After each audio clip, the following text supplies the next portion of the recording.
All right. Hi, everyone. My name is Gwillem Walker. I work for North Coast Growers Association up in Humboldt County. We're a small agricultural nonprofit. We organize the farmers markets. We have a food distribution system up here we call the Harvest Hub. And we also have a third department called Agricultural Programs, where we help farmers with all sorts of services, including organic certification, which is my specialty. So I'm going to share my screen with you all here.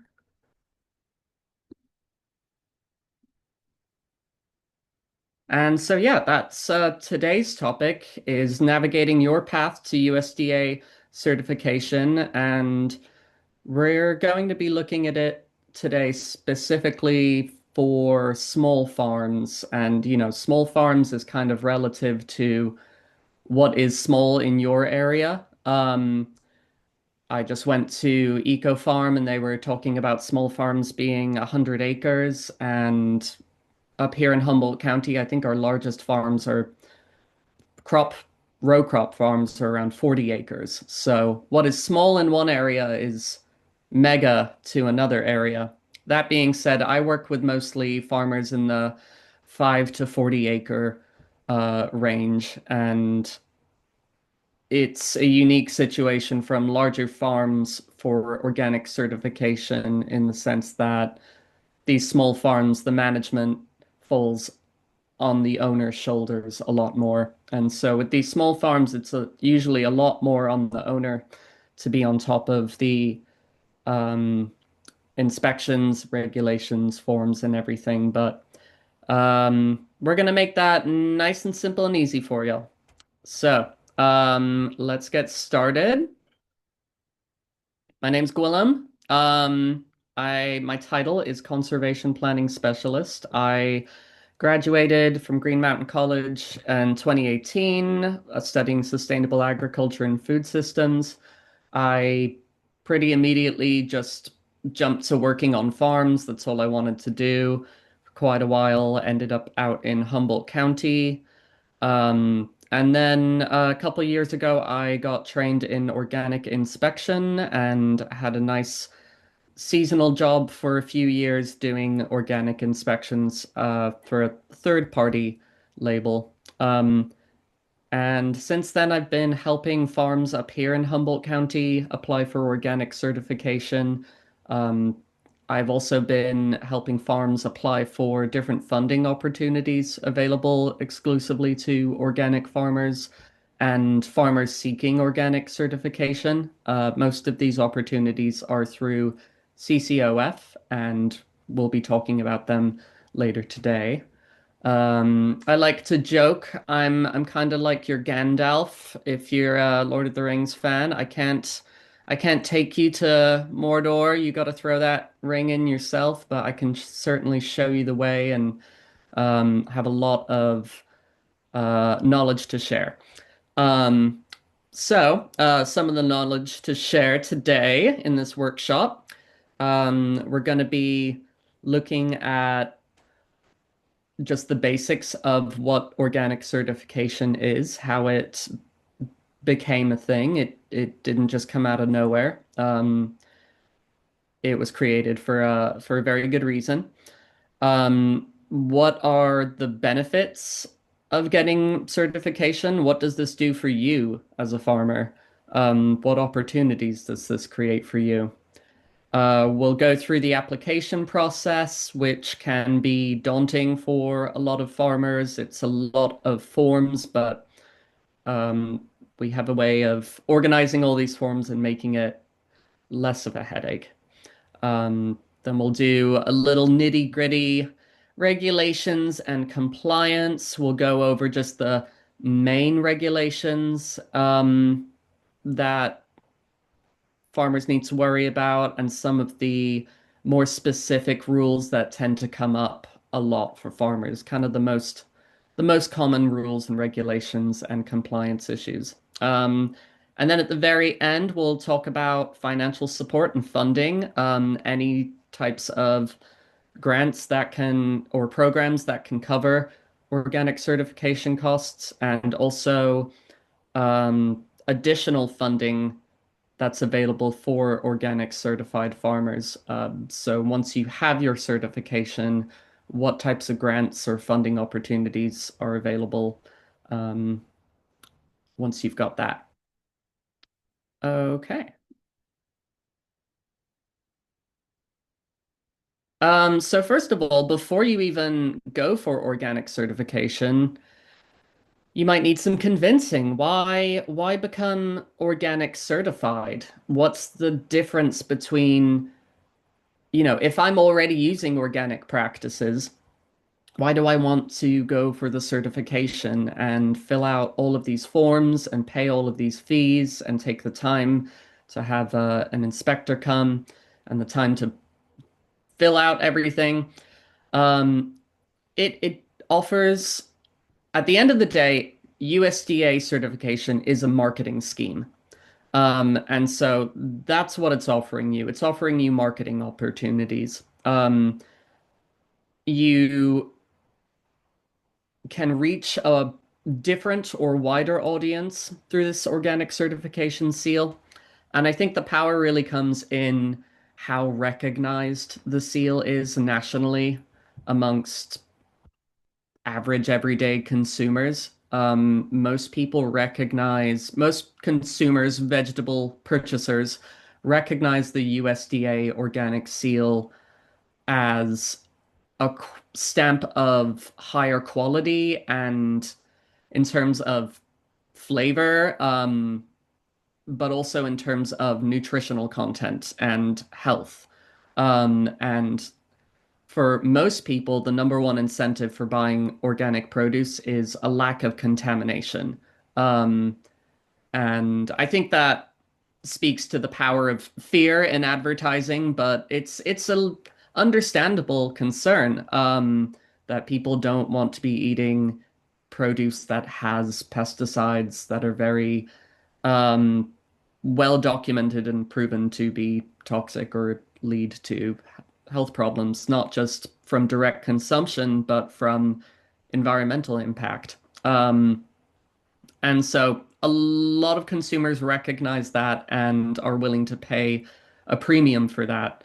Um, what the USDA seal does is it's more than, I like to use the line, it's more than just a promise, it's proof.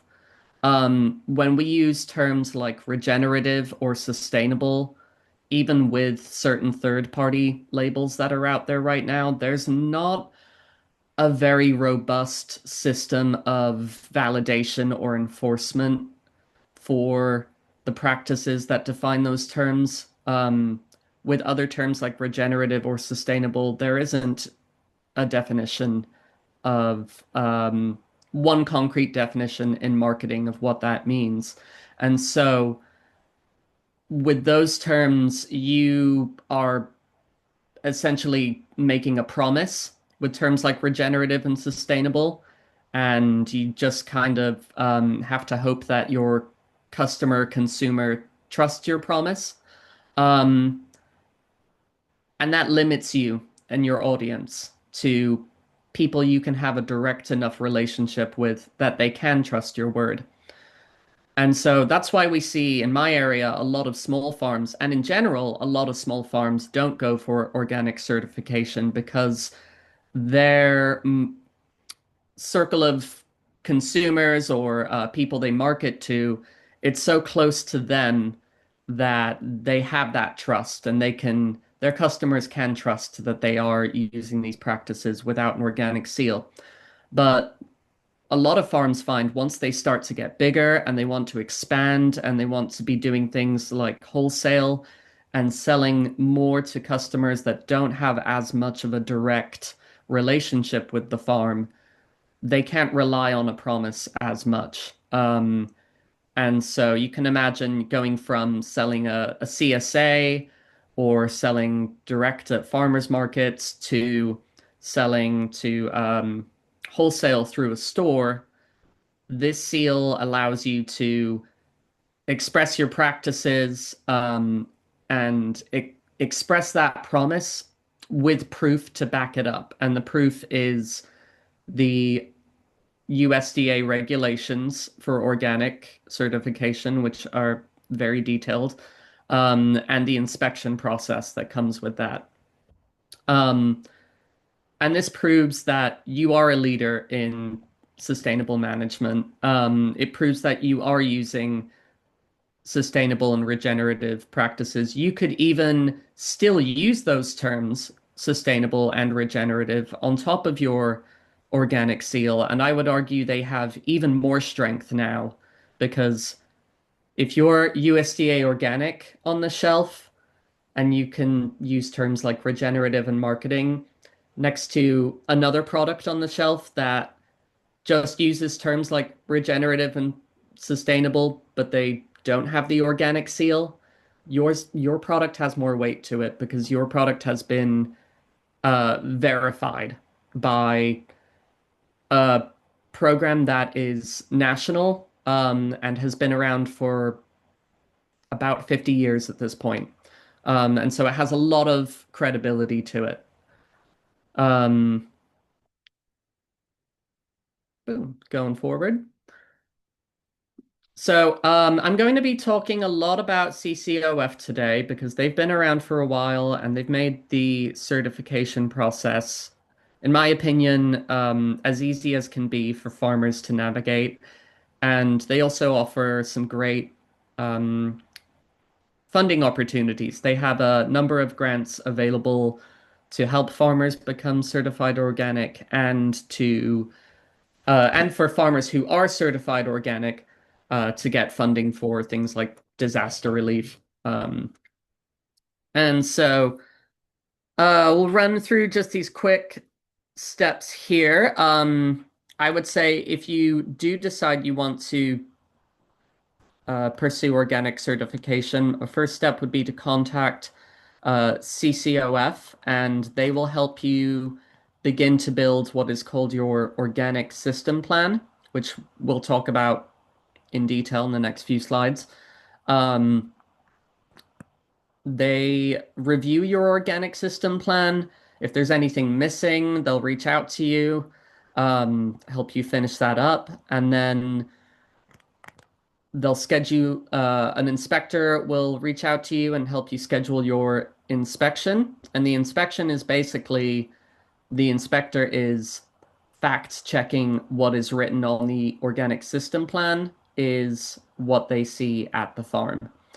Um, and then once the inspection is done and the inspector has made their report, they send that to their supervisors at CCOF, and they look at both the organic system plan and the inspection report, and they see how those two line up. Um, and if they, if what's on the organic system plan aligns with what the inspector sees and reports, then you get certified. Um, and so that's a very, very quick overview of the certification process.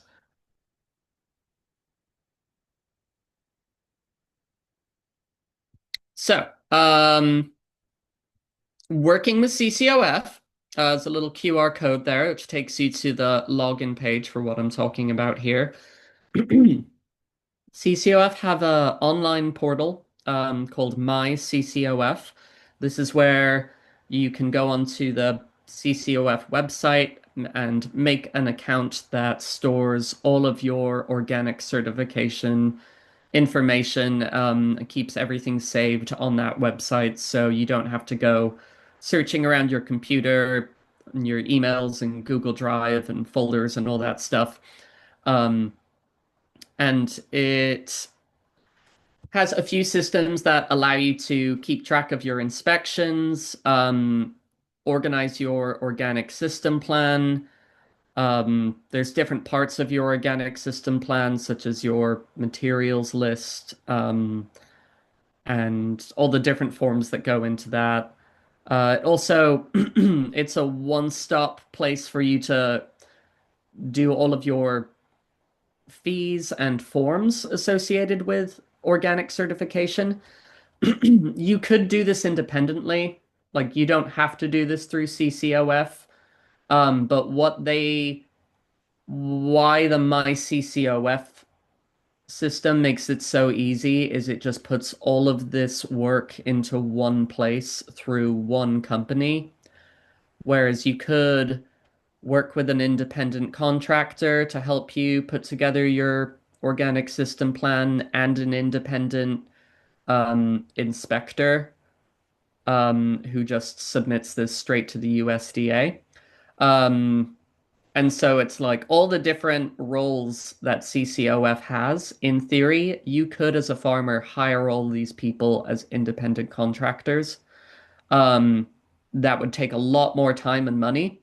Um, and so this is what the benefit is of having CCOF is they have all of these people on one team, on one platform.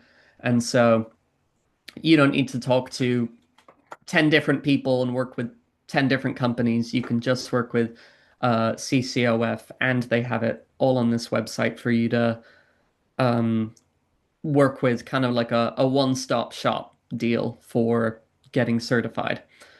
Um, so I'll talk a bit more about, yeah, the organic system plan here, because that's such a huge part of what you're going to be doing. I find that most farms interested in transitioning to organic are already operating under mostly organic, or they're already following most of the organic regulations. And so for most farms, it's actually a matter of changing your record keeping, not so much a matter of changing your practices. I think most farmers who choose to get certified already understand the core concepts of what organic farming is. It's free from synthetic pesticides and fertilizers, free from synthetic substances in general, although there are a few exceptions, which we will go over. Um, and it's also based on building soil health. Um, and so most farmers are already doing these things. It's just a matter of knowing how to document these.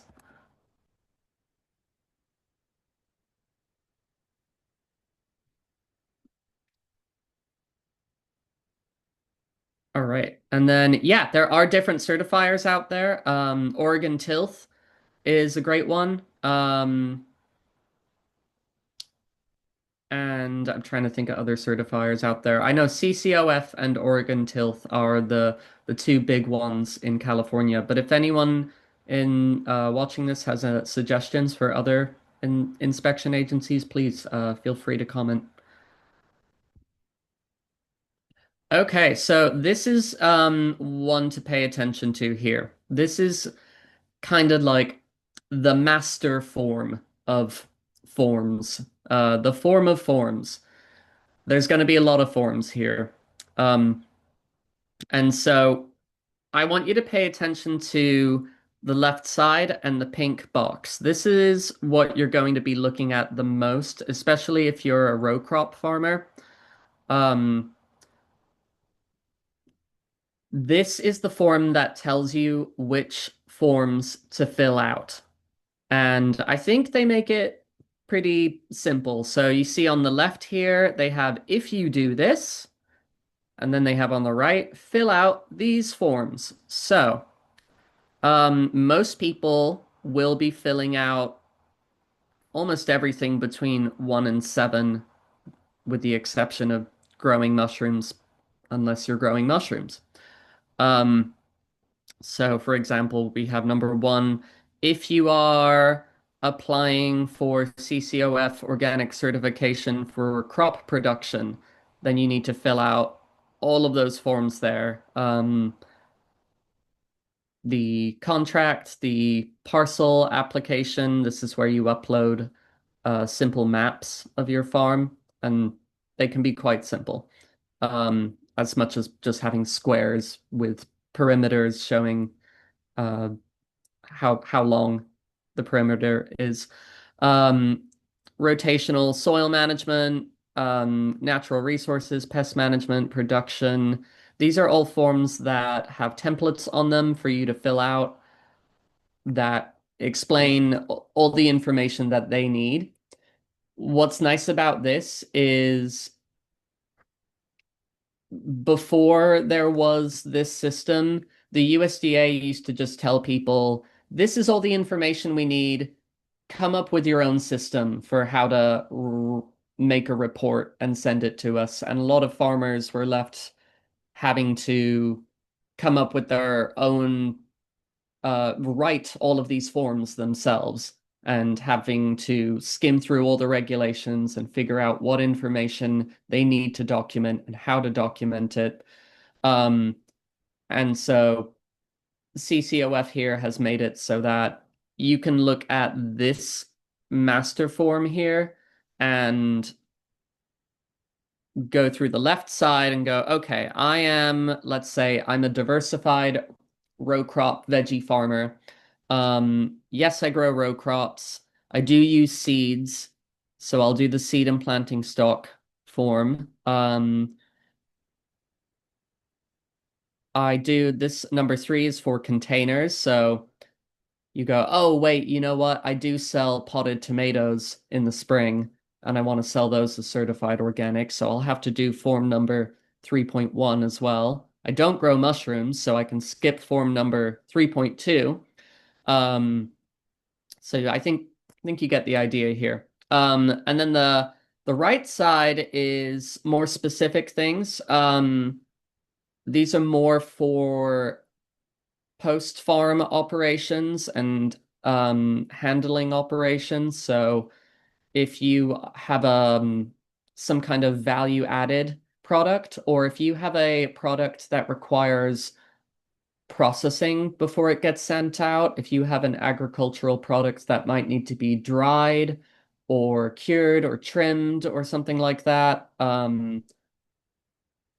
that or packaged in a certain way, um, that's what these forms on the right are for. The ones towards the bottom are for exports, which is more for larger farms, but small farms for sure are just as eligible for exporting product. And so um, if you're interested in exports, you can talk to me about that and we can get into some of the more nitty-gritty rules there. One thing just of interest to note about exports is when you're exporting organic goods to another country to sell as organic in that country, you're then being held to that country's standard of organic.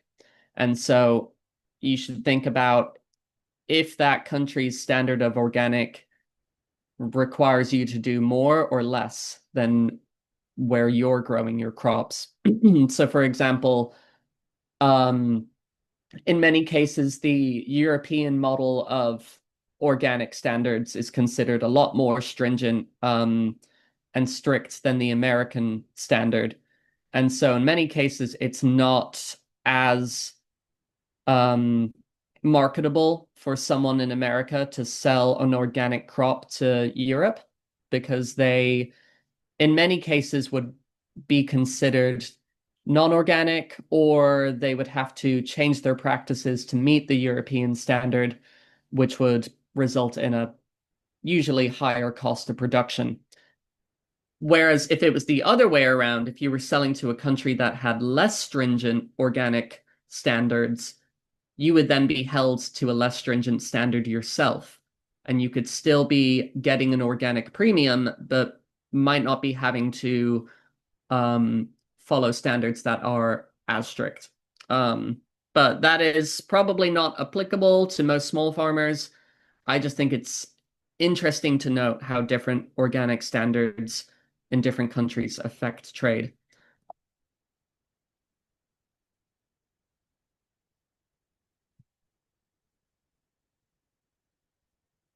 Oh, did I just go past? Okay, so these are the main forms that, oh, sorry, just get my screens organized here.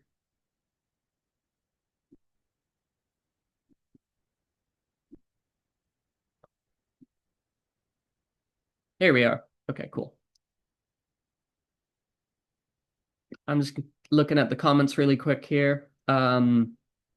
Great suggestions from everyone for different organic certifiers.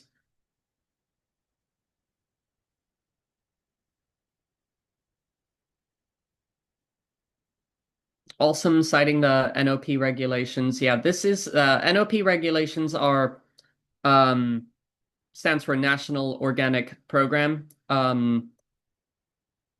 And that's where everything that the CCOF guide to writing your organic system plan comes from. Um, I would say you don't have to look at the NOP regulations if you're certifying. I think CCOF does a great job explaining everything that you need to know, but definitely if you are the type of person who likes to look at um, the specific code or language, I would recommend you go to the USDA website and they have I can link them in the comments later, but the CCOF, I mean the NOP regulations. So going back to OSP documents, these are the main ones most farms will have to fill out, especially row crop farms, which is mostly what I work with.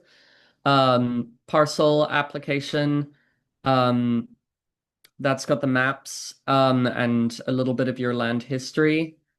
Soil management form, that's where you describe your crop rotation, and you give them a basic plan for how you're going to manage your soil health. They ask for 3-year plans. Um, there is one thing with organic certification, you hear this a lot, the 3-year rule, um, where CCOF wants evidence of no prohibited substances being applied within 3 years. And so if you don't have any evidence of this, and what they constitute as evidence can be um, any records you have of soil management, crop management, um, any statements from landowners. So they'll trust landowners' word on it and soil tests. Usually, if it's just getting a statement, they also want to verify as well with a soil test. But a lot of farms can skip the 3-year waiting period if they have this evidence of not applying a prohibited substance in the last 3 years. Um, and so that can be part of your soil health plan when you're filling out your soil management form. That's part of describing your soil and land history. Thank you for linking the NOP regulations. I appreciate that.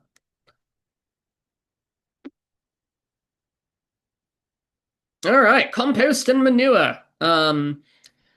So with compost and manure, just the main rules with those with organic certification is it's about um, letting your compost and manure be on the ground for a certain amount of time before things are harvested. It's different for different crops. There's a different standard for annuals versus perennials.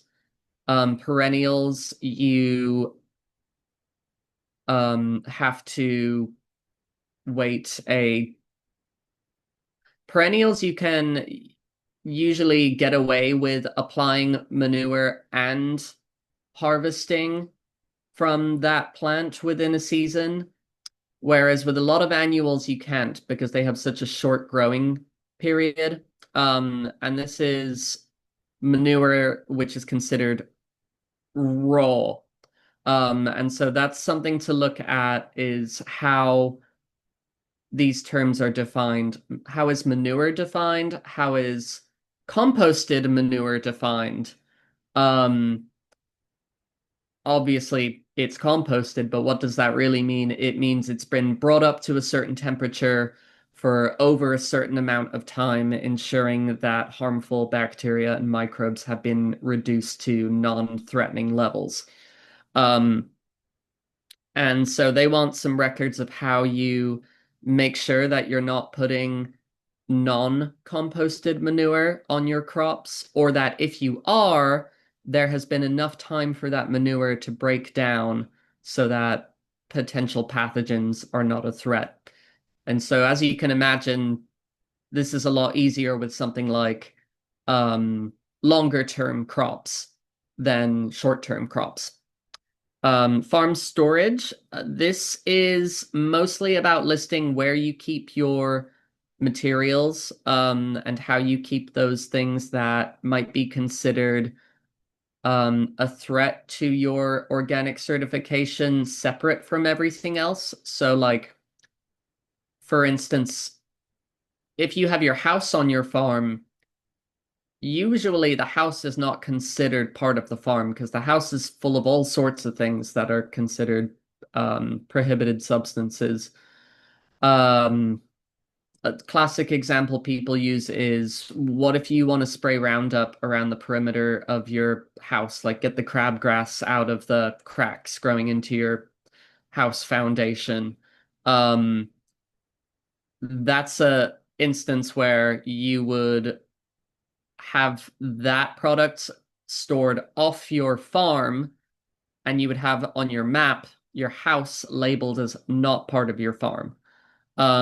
And then you would have all of your materials that are allowed stored on your farm, and you would label where they are stored on this form, the farm storage form.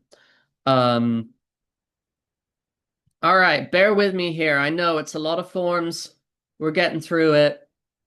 Um, Seeds and planting stock. So with this one, it's pretty simple. You're just listing your seeds, where you got them, your planting stock, and where you got them. The main thing here is the big exception for sourcing organic certified seeds and planting stock. I think every organic farm I've ever worked for has got an exception on this rule because there's not enough certified organic seed and planting stock out there. That's why this rule was made. When the organic seal was first made, there was barely any certified organic seed or planting stock. So what do when the rules say you need certified lettuce seed and there is no certified lettuce seed to buy? You get an exemption. And the way that the USDA allows people to get an exemption is pretty straightforward. You contact two seed or nursery stock providers in your area, and you ask them, do you have an organic certified version of this crop I want to grow? And it can be the crop in general, like squash, or it can be the variety where it's like, no, I want Waltham butternut organic. And if they don't have Waltham butternut in organic, you can get Waltham butternut conventional seed.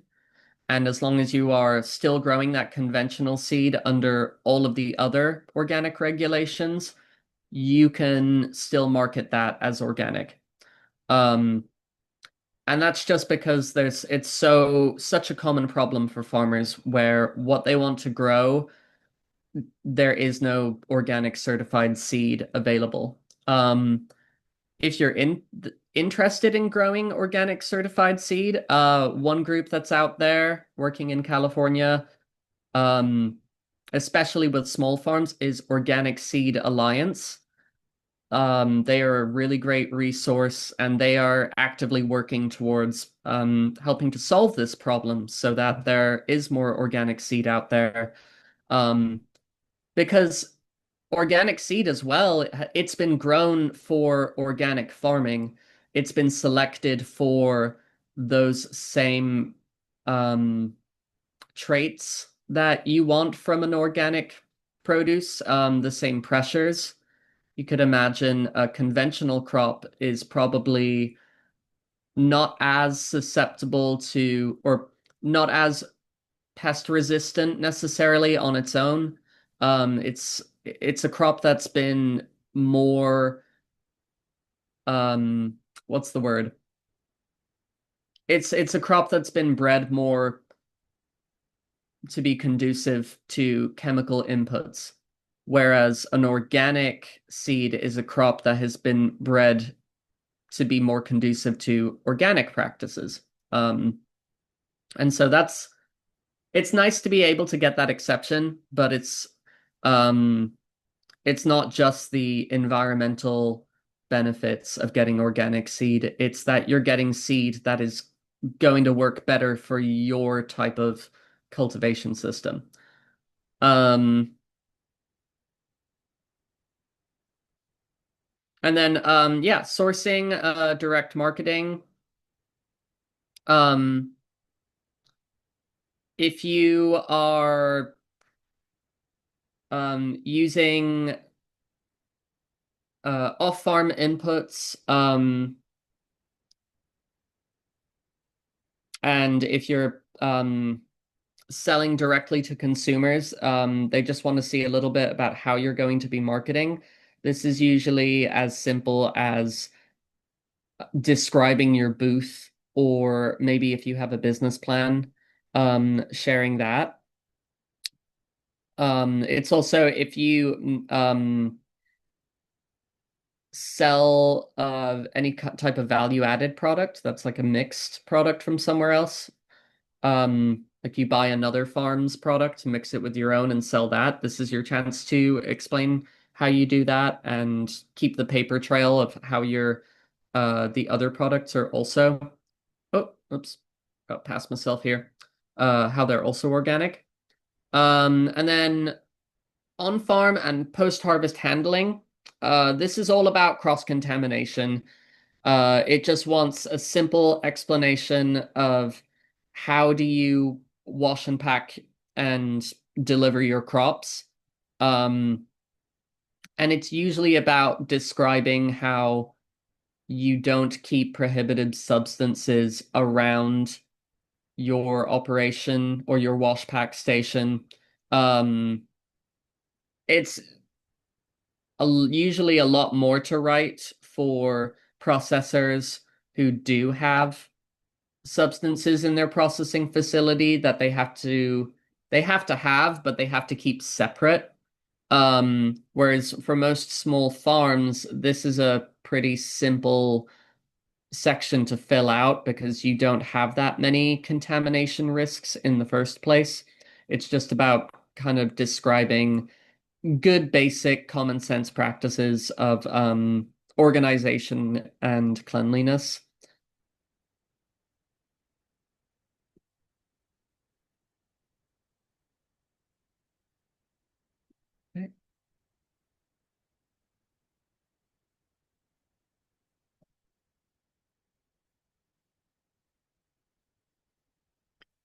Yeah, I can share these documents here. I can even share the master form with you. And so you can go through and click all the ones you need there. Um, okay, we're at 10:30. Cool. We're on half an hour here. Making good time. Yeah, I've done presentations of this before where I go through all the forms and it's painful. So to spare y'all, I will provide you with the master form and we'll just kind of like go over um all these forms in a less hypnotizing way. Um and so when you've gone through the master form, filled out what forms you need to fill out, filled out those forms, um that is your organic system plan. It's just a big stack of forms. Um, so when you have that ready, you're ready for your inspection. And through the MyCCOF website, you can submit your OSP, and that will line you up to get an inspector to contact you. And the inspector will schedule the inspection with you, the farm owner, um, or farm manager. You have to be present for your inspection. you can't hire it out to someone else. It has to be the owner or the main manager. Um, and it can't be like you have to be there with the inspector the whole time. It can't be like, oh, I'm busy doing something over here. You just go check out the crops. Yeah, they're fine. Um, they want to be engaged with you the whole time. So like I said before, the inspection is basically just fact checking your organic system plan. And like when I did inspections, I would always say this kind of script when I got to farms is I would say like I am not here to be an enforcer of any kind. I'm not a cop. I'm not here to ding you for points in any way. I'm here to help you because I want you to be certified. Um, and just establishing that friendly relationship from the beginning. Um, and so having your organic system plan ready, it just allows me to be that friendly fact checker. And so as an inspector, I basically just go around with my clipboard and I have your OSP in my hands and I'm walking around the farm, looking through the pages, and seeing that what is written on the OSP lines up with what I physically see. Um, a big part of the OSP is going to be your materials list. Um, it's in the name. It lists all of your materials. It lists all of your inputs. Oh, just make sure I got my laptop plugged in here. There we go. It lists all of your inputs, so soil amendments as well as anything you use for pest management. And so part of reviewing your OSP is going to be making sure that everything that I see on the farm in terms of inputs of like seeds, fertilizers, pest control, is also written on the OSP. Um, and then vice versa too, like what's written on the OSP is actually what I see in your storage facility. So like if the OSP says like I use this type of manure, and I use let's pick something tricky. Like some toxic organic certified pesticides. I use a heavy pyrethrin concentrate, which I dilute and spray on this crop. Um, I want to see like where that pesticide is stored, because then that falls into EPA regulations and how you have to store toxic pesticides.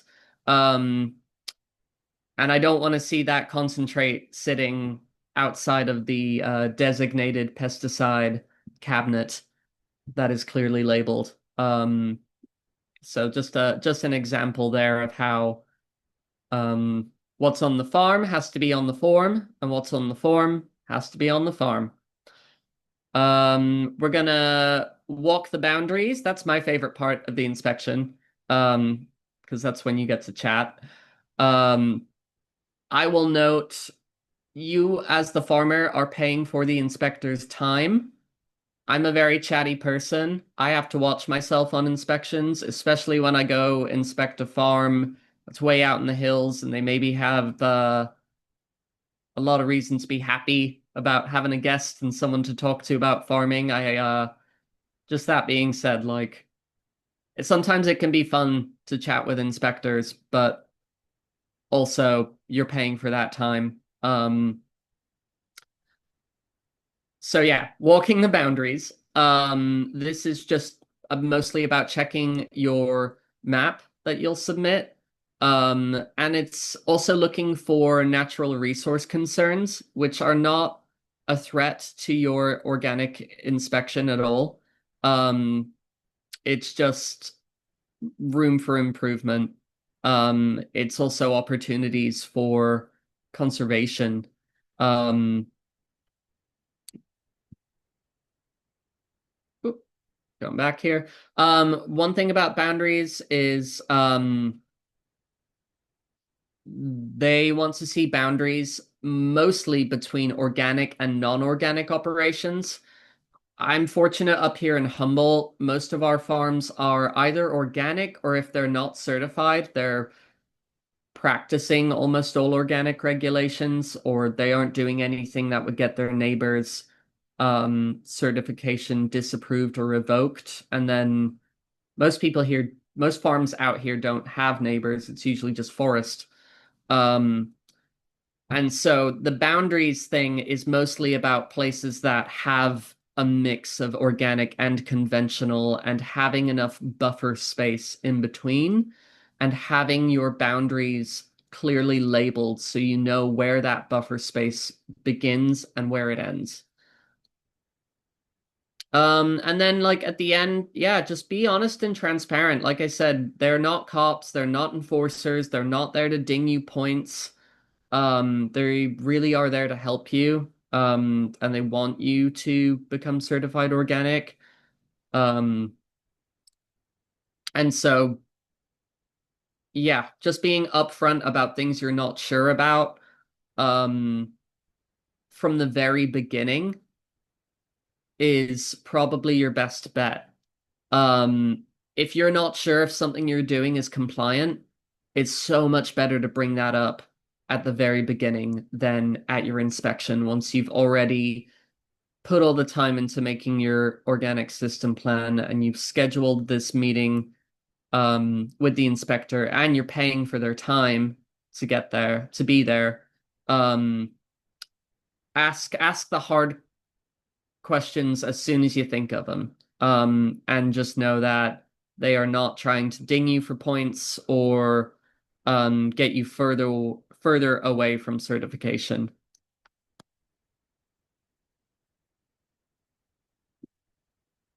All right. So just some main points to know of what is and what isn't allowed. Um, or what is, I should say, required practices. Um, you have to do crop rotation and you have to do cover cropping.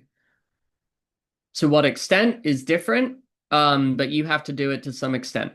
Um, you have to be using animal manure, and approved organic fertilizers.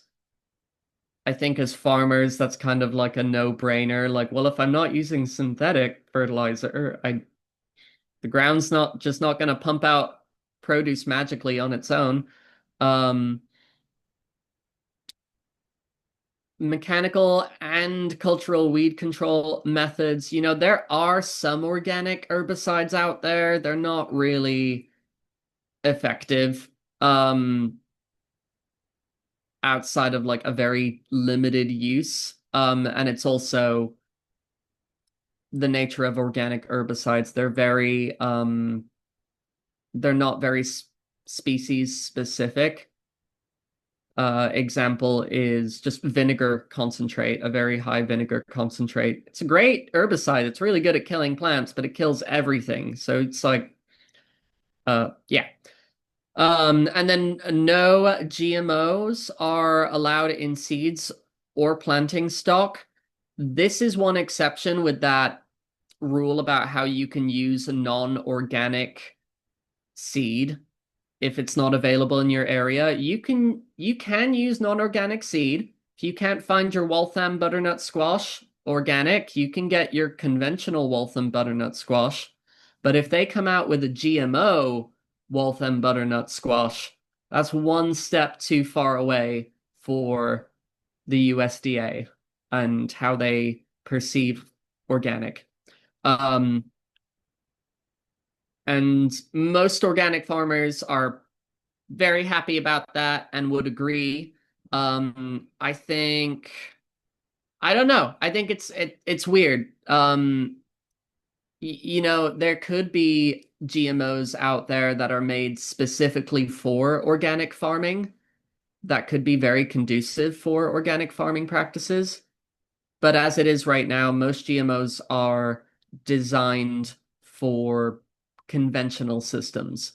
And so I can see how if the USDA did allow you to buy GMO seeds, if you couldn't find others, it would be very much contributing to furthering conventional agriculture. And it would also be giving farmers an unfair advantage if I can grow Waltham butternut squash that's never going to get blight. Um, but my neighbor can't because they have organic butternut squash seed available. Um, just interesting things to think about here. So prohibited materials. There is a section on the USDA NOP regulations called prohibited substances. And it's basically any synthetic fertilizers or pesticides. There's another section on the NOP regulations called um, synthetic or was it prohibited substance exceptions. When are you allowed to use a prohibited substance? Which I thought it was prohibited, but um, language is not straightforward.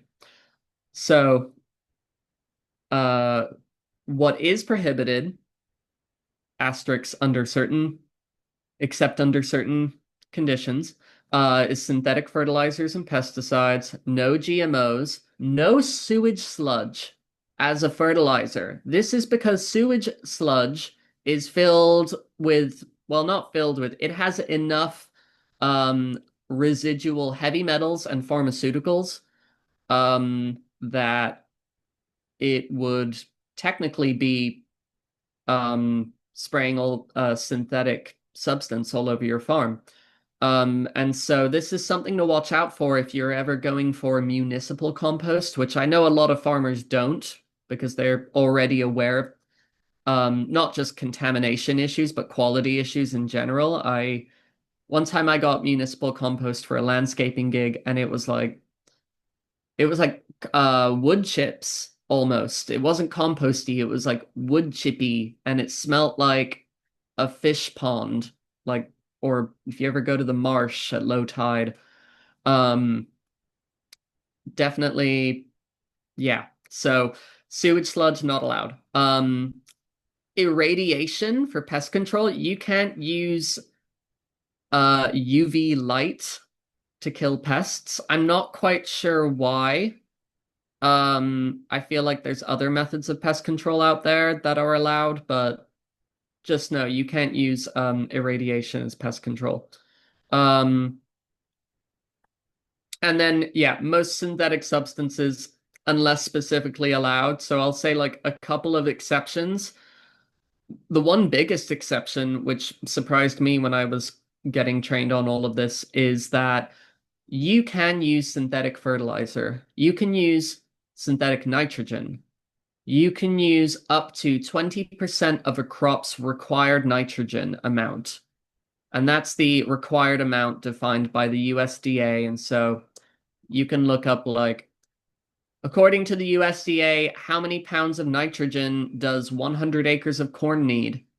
And let's just use simple numbers, for example. So, like, if the USDA says you need 100 pounds of nitrogen to grow 100 acres of corn, under the organic regulations, you can use 20% of its needs. So you can use 20 pounds of nitrogen there in that example, synthetic nitrogen, um, to fertilize your crop. And this applies for small farms too.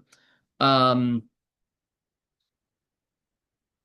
Another example is elemental sulfur. Synthetic sulfur can be used as a pest control method specifically for slugs and snails. Um, Another one off the top of my head is you can use synthetic insect pheromones as a pest control method of trapping pests. This is most commonly used with the cotyledon. Not, no, that's the name of the leaf. If you've ever grown apples, you know what I mean. The moth that gets into apples is extremely hard to control, even with conventional models. And so, um, or conventional pesticides that actually kill it. So one of the most effective models right now is to use a synthetic pheromone that traps them before they get a chance to lay their eggs and breed and spread all over the crop. Um,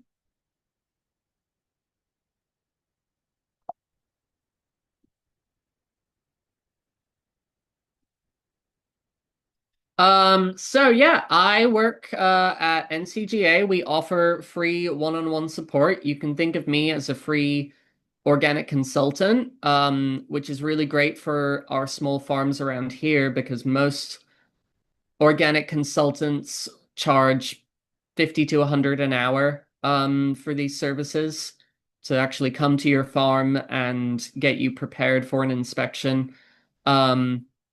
Or have one-on-one time on the phone with you and or in person and go through your organic system plan. And so it's kind of like I was saying at the beginning, I can be your Gandalf to this whole operation. I can guide you through understanding the NOP regulations and how they apply specifically to your farm. I can help you review all of your documents, help you know what inspectors are going to be looking for.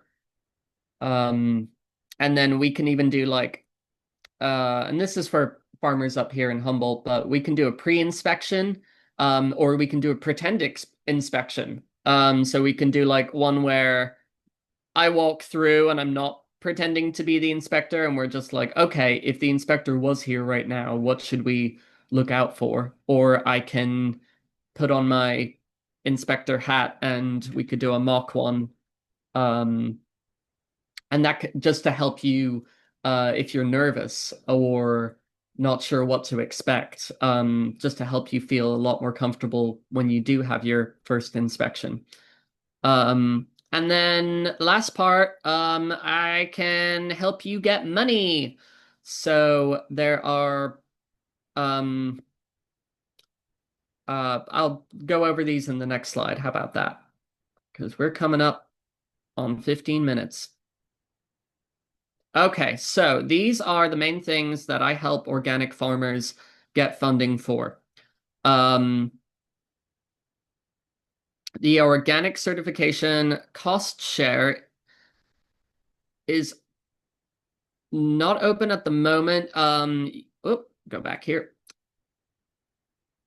Um, this is directly from the USDA. They will cover up to $750 um per category. That's like per if you're getting your USDA crop inspection or livestock inspection or handlers inspection. Those are the three categories. Um, a lot of farmers in my area that get certified organic already do this, and this offsets most of the cost of organic certification for them on a yearly basis.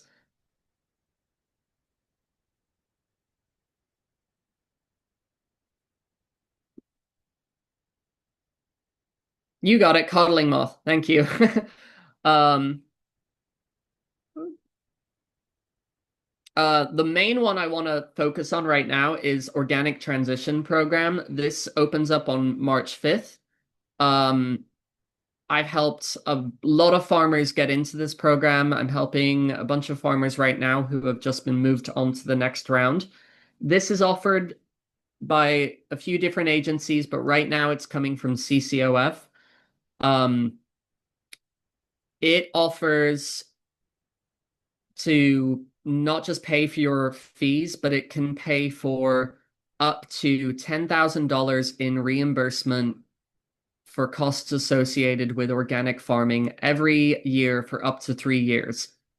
So for every year for 3 years, they can pay for your compost, your fertilizer, drip irrigation, um, anything on your materials list, anything on your um, list of pesticides, they can pay for consultation fees, almost anything you need to get certified organic, up to $10,000. And it's all reimbursement on a quarterly basis. So basically, like every 2 or 3 months, um, you send them an invoice, or you send them receipts of what you want covered. Um, and you can go over with them first before you purchase these things to make sure that it will be covered. And this can all be done again through the MyCCOF website. So that's like makes it even easier where you do all your certification stuff on there. And once you've got certification, or if you're going for this transition funding, you can do all of that on there as well. Um, and so,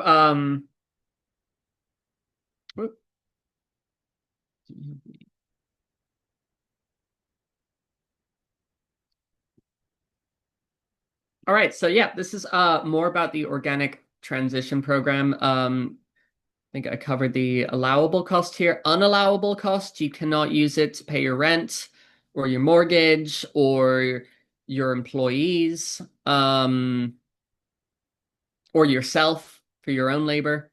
Um, and you can't use it to apply to for inputs that are not going to be on the land that you're getting certified organic. So if you've got a personal garden up the road, you can't be using anything you get through this grant on your own little personal plot or your neighbor's plot or something. Be like, oh hey, I got 2 tons of compost. I got 500 tons left. I got 500 pounds left over. You want that for $40? Like, nope, not even for free. Um, so you know the rules. Um,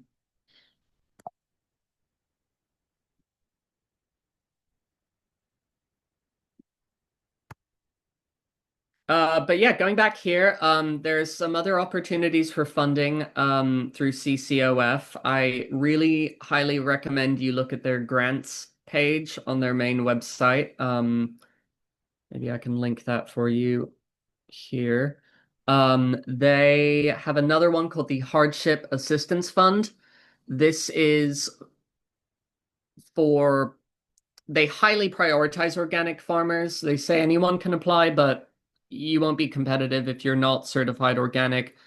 Um, this grant will reimburse you for costs associated with um, natural disasters, which can be fires, but they also define it as like a reduction in water, which we're all experiencing. And so the Hardship Assistance Fund, I recommend taking a look at it and what it can cover, because it can cover all sorts of things you wouldn't necessarily think of as a disaster related expense, such as um, let's say it was 110 degrees for a week and your workers had to call out for half the week because it was just too darn hot.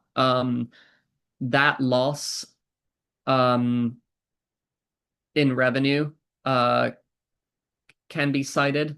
Um, if there were smoky days where you lost product or you lost a crop, that can be cited. It can almost be viewed as like a not crop insurance, but it is making up for losses due to circumstances that are completely out of your control.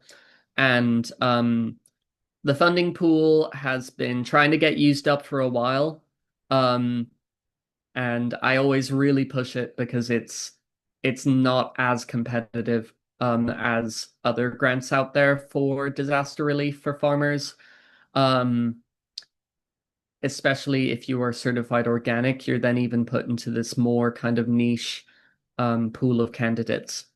Um, so I've got 5 or 6 minutes left here. I'm going to try and get some of these links to you.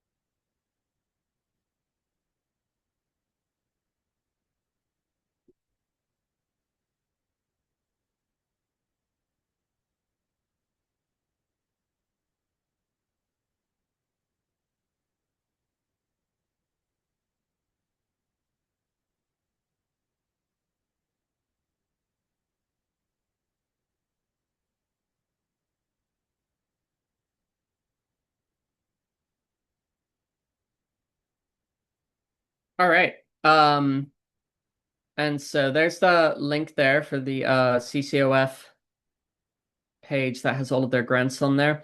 Um, One grant I have helped multiple people get is the Future Organic Farmers Grant. If you are enrolled in any kind of class, excluding grad school, but any kind of class that's offered by a school, a college, or a nonprofit that is working towards your future as an organic farmer, you are eligible for this grant, and they give you $5,000. Um, and they're not very strict about what you spend it on or keeping an eye on how you spend it. From what I've heard from the people I've helped receive this grant, they basically just got a check for $5,000. And that their application, I guess, proved enough to CCOF that they trusted they would spend it responsibly.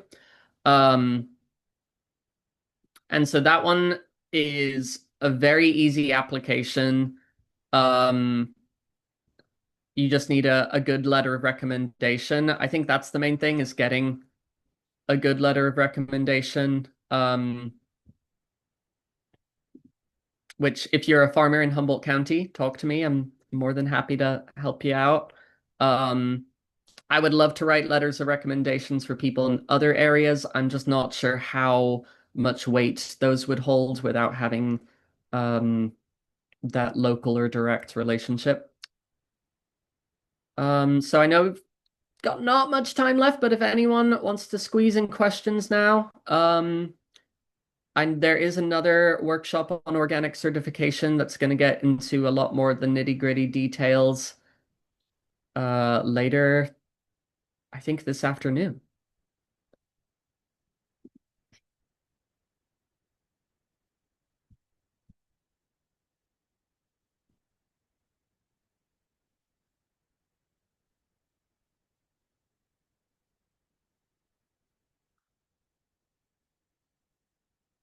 All right. Deborah, thank you for your question. Someone in San Diego who would help you. I don't know off the top of my head, but I know one group you could reach out to is the San Diego Resource Conservation District. I'll write that down for you. Um, yeah, CAFF are a great resource, and CCOF. They are willing to help people anywhere in California get certified. The Resource Conservation District, they are a state agency, very much like the NRCS. They help farmers address natural resource concerns, and they are a free voluntary service. Um, and I feel like they would have good resources on who is around locally that could help.